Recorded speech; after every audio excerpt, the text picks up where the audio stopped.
The second leg of the three-legged stool is process.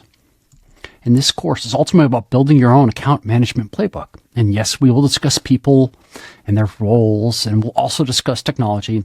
But this course is about helping you build your own internal processes for account expansion and growth and turning those into a playbook.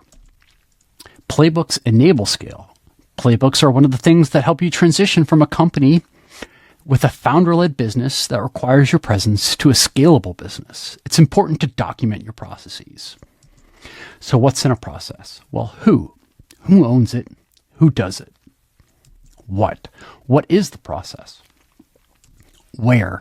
Where is it completed? Is it completed physically? Is it completed electronically? What is the system of record? Those are all part of the where. When? Is it based on a calendar? Is it triggered? Is it time span based?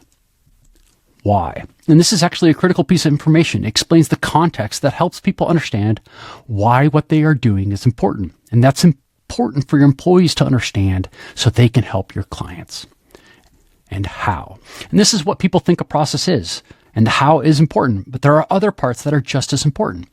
I use the who, what, where, when, and why, and how framework because it's the basic framework for journalism, and it's a good way of thinking about anything. And so in general, when you need to think about something, I recommend always thinking about this. Just as we've done here in thinking about how to define a process for inside your organizational playbook. 80% of an employee's knowledge walks out the door with them. And this is just a mind-boggling stat. And you either have a formal process or you don't have a formal process. Loosely documented processes might as well not exist because when an employee knowledge walks out the door with them, if it hasn't been codified, and this is why employee handoffs are one of the things that can destroy relationships and destroy companies. And that's why turnover is so expensive in all organizations, but especially knowledge-based and service-based businesses. Why does an employee leave cause so many problems? It's actually not because about when things go right, but it's about when things go wrong. I call that the bad path. The bad path is usually what is not documented in many processes.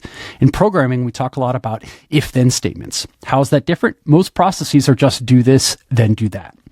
It's how most people write processes. But when you program, you write a lot of if this happens, then if this happens, then do this.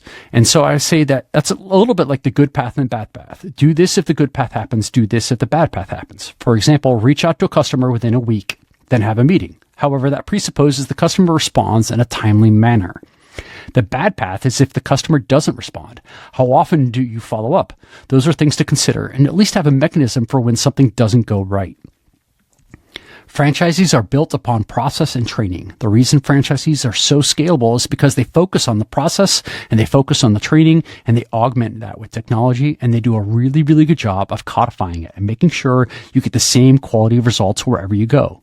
One of the reasons that McDonald's was so transformative is because you could go to any McDonald's and be guaranteed the same quality burger and fries. And that's the reason McDonald's scaled so much. In the movie Burnt, the character Bradley Cooper plays talks about Burger King as being too consistent and consistency is death because he wants to create new and unique experiences for each of his clients to surprise them. Your clients do not want to be surprised.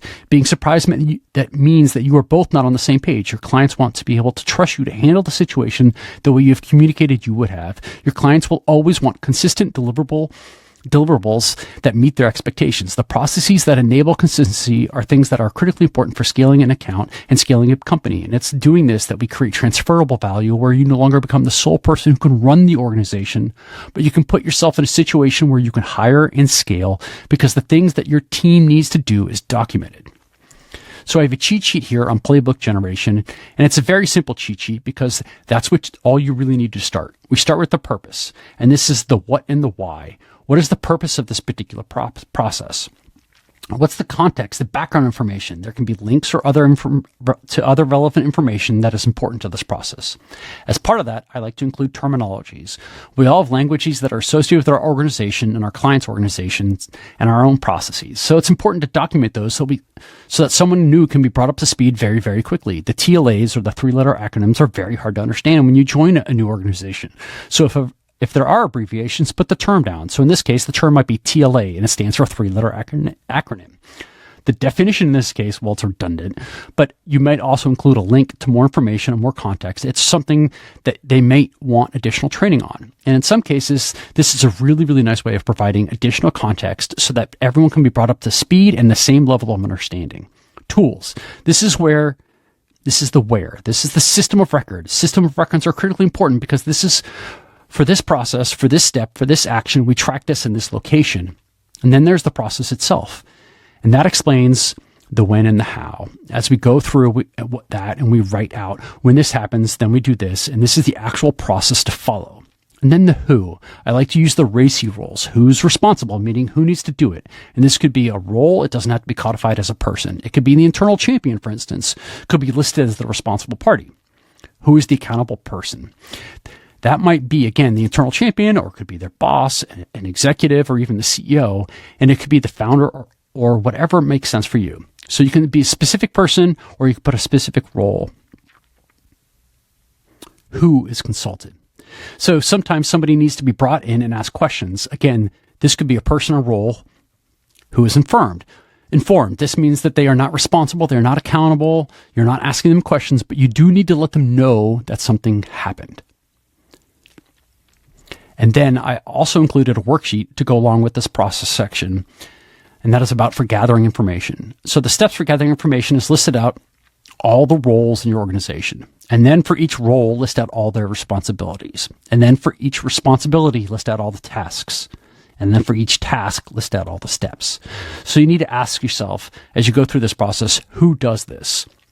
Do they have it written down? Who trained them? How did they train them? Are there materials we could use? How do we handle the bad paths? Do we have those documented? Who owns making the changes to the process? Do we handle different situations for different clients differently? And if we do, why? And is there a valid reason that we treat them differently? And if there is, that should be documented in the process. It's perfectly acceptable to say for a process to say, if a XYZ scenario, then we do this. If ABC scenario, then we do this. And it could be that we're talking about, do we handle different clients differently?